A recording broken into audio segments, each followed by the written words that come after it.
Hello दोस्तों, इस video में हम नया टॉपिक लाए हैं आपके लिए, शॉर्ट ट्रांसमिशन लाइन। इसके पहले हमने capacitance C core underground cable complete किया है टॉपिक, और अब हम बात करेंगे ट्रांसमिशन लाइन के बारे में। ट्रांसमिशन लाइन में देखिए, जो शॉर्ट ट्रांसमिशन लाइन होती है, आपको हम थोड़ा उसका इंट्रोड्यूस करा दें। देखिए, जो शॉर्ट ट्रांसमिशन लाइन होती है, उसका नाम से ऐसा इंडिकेट हो रहा है कि जो ट्रांसमिशन लाइन है वो शॉर्ट है। मीन्स ये 0 से 80 किलोमीटर के बीच में इसकी दूरी रहती है। शॉर्ट ट्रांसमिशन लाइन की 0 से 80 किलोमीटर की इसकी बीच की दूरी रहती है, और इसमें जो पोटेंशियल हम अप्लाई करते हैं वो रहता है 22 kV। ठीक है, 22 kV रहता है, 0 से 22 kV रहता है। और शॉर्ट ट्रांसमिशन लाइन की बात करें तो इसमें जो कैपेसिटेंस बनते हैं, क्योंकि आपको मालूम है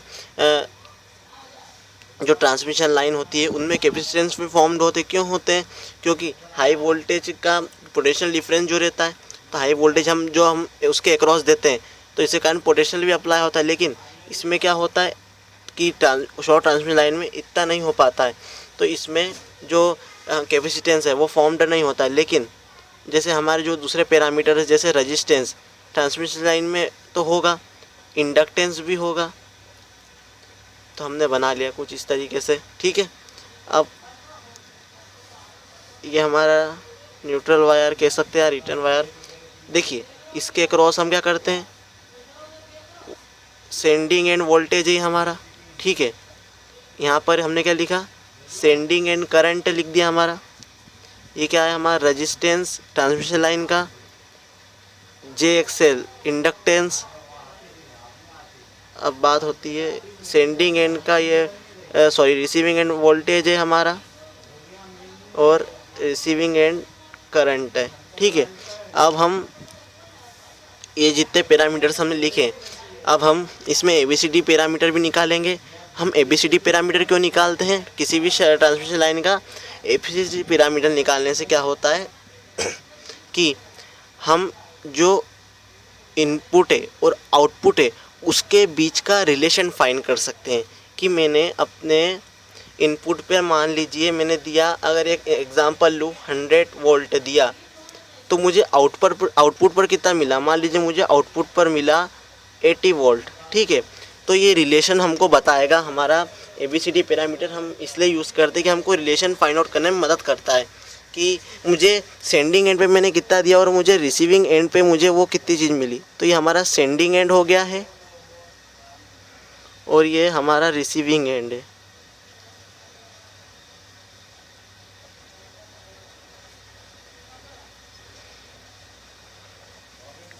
चलिए निकाल लेते हैं हम। यहाँ पर अगर हम KVL इक्वेशन अप्लाई करें तो हम यहाँ से क्या निकाल सकते हैं, हमारा VS निकाल सकते हैं। ठीक है, तो मैं KVL अप्लाई करता हूँ यहाँ पर। तो देखिए, VS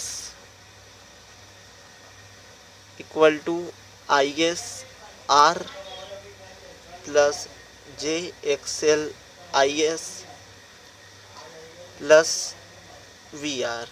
ठीक है, ये जो हमारी इक्वेशन आई है,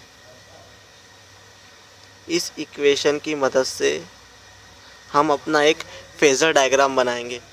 फेज़र डायग्राम हमारे को शो करेंगे, हम इंडिकेट करेंगे। तो देखिए, अब हम क्या सोचते हैं, जो हमारा ये लोड है, ठीक है, हमने यहाँ पर क्या माना है कि हमारा लोड है। तो आपको मालूम है कि जो लोड है हमारा हमेशा लेगिंग होता है, लीडिंग बहुत ही कम होगा। क्योंकि जैसे कि हमने कोई डोमेस्टिक पर्पस के लिए भी दिया, तो वहाँ पर भी मोटर चलती है हमारी, तो मोटर क्या लेगिंग करेगी। हमको इंडस्ट्री में देते हैं, तो इंडस्ट्री में सबसे ज़्यादा लेगिंग लोड रहेगा वहाँ पर, तो क्योंकि वहाँ पर बड़ी बड़ी 3 फेज इंडक्शन मोटर्स रहेगी, तो सबसे ज़्यादा लेगिंग लोड रहेगा। तो हम क्या मान के चलते हैं कि हमारा क्या है, लेगिंग है लोड। तो जो मैं बनाऊँगा वो लेगिंग लोड के लिए फेज़र डायग्राम बनाऊँगा मैं। ठीक है, तो मैं रेफरेंस मुझे कुछ लेना पड़ेगा। फेज़र डायग्राम बनाने से पहले हमको एक रेफरेंस लेना पड़ता है। ठीक है, तो मैं रेफरेंस क्या ले लेता हूँ, मैं VR को ही रेफरेंस ले लेता हूँ। आप चाहे VS को भी ले सकते हैं, कोई दिक्कत नहीं है। तो मैंने जैसे VR को रेफरेंस लिया, ठीक है, तो जो IR है वो उससे लेग करेगा कुछ डिग्री पे। मेरा प्योर नहीं हो सकता है, तो मैं कुछ एंगल पे मैं क्या कराता हूँ, लेग करा देता हूँ इसे ठीक है। मान लीजिए इनके बीच का एंगल क्या है, फाई आर, और करंट क्या है, आई आर, ठीक है। और आपको पता है कि यहाँ पर अभी कोई कैपेसिटेंस नहीं है, तो मैं इसे ऐसा भी तो लिख सकता हूँ, I S is equals to I are.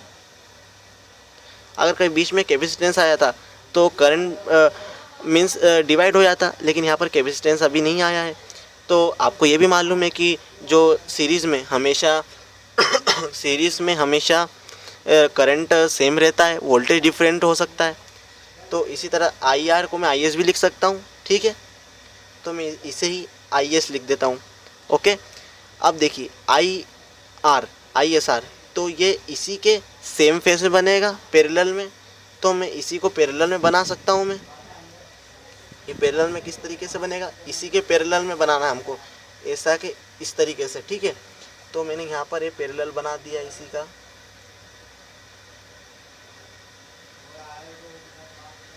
क्या है ये, आई एस आर। अब देखिए जे एक्सएल, तो जो जे रहता है वो हमेशा ये डिनोट करता है कि 90 डिग्री लीड या लेग। तो यहाँ पर क्या होगा, लीड हो रहा है, तो मैं यहाँ पर 90 डिग्री कुछ इस तरीके से बना देता हूँ। ये लीड कर गया है, जे एक्स एल आई एस, ठीक है। अब इन तीनों का सम हमको क्या देगा, सेंडिंग एंड का वोल्टेज देगा। तो मैं सेंडिंग एंड का इसे जोड़ दूँ अगर मैं, तो मुझे क्या मिलेगा, वी एस और आई एस के बीच में भी कुछ एंगल होगा, जैसे वी आर आई आर के बीच में हुआ था, वो क्या होगा, फाई एस होगा कुछ एंगल से। तो इस तरीके से हमने अपना ये फेजर डायग्राम भी बनाया है, क्योंकि शॉर्ट ट्रांसमिशन लाइन में क्या है, बहुत कम इक्वेशन लिखना पड़ती है और इजीली फाइंड आउट हो जाता है। अब देखिए इसके ABCD पैरामीटर भी हम किस तरीके से हम लिख सकते हैं। अगर मैं ABCD पैरामीटर इसका लिखूं तो हमारे ABCD पैरामीटर की इक्वेशन क्या होती है, उस लिख लेते हैं, VS is equals to AVR plus BIR, IS equal to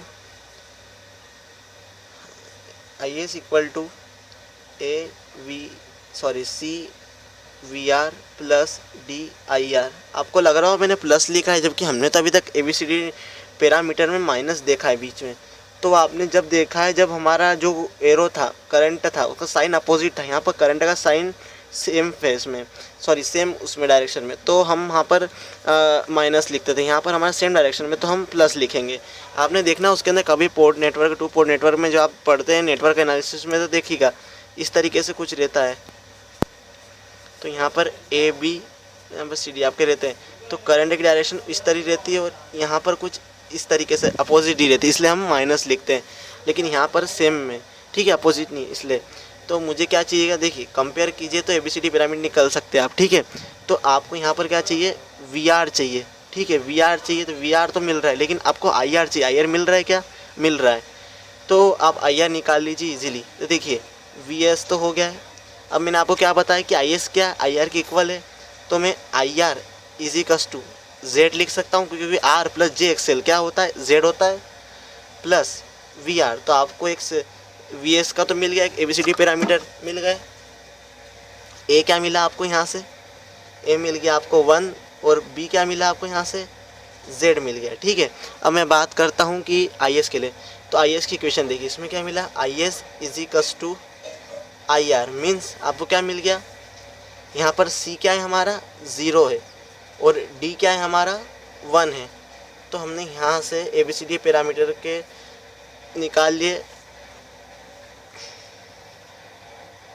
देखिए, तो हम इस तरीके से हमारी शॉर्ट ट्रांसमिशन लाइन कंप्लीट होती है। अगर आपको कुछ दिक्कत हो या कुछ समझ में नहीं आ रहा हो, तो आप हमारे को कमेंट बॉक्स में पूछ सकते हैं। बहुत सरल है दोस्तों शॉर्ट ट्रांसमिशन लाइन का फाइंड आउट करना। तो अगर आपको वीडियो अच्छा लगा हो तो लाइक करना, शेयर करना और सब्सक्राइब करना ना भूलिए। Thank you.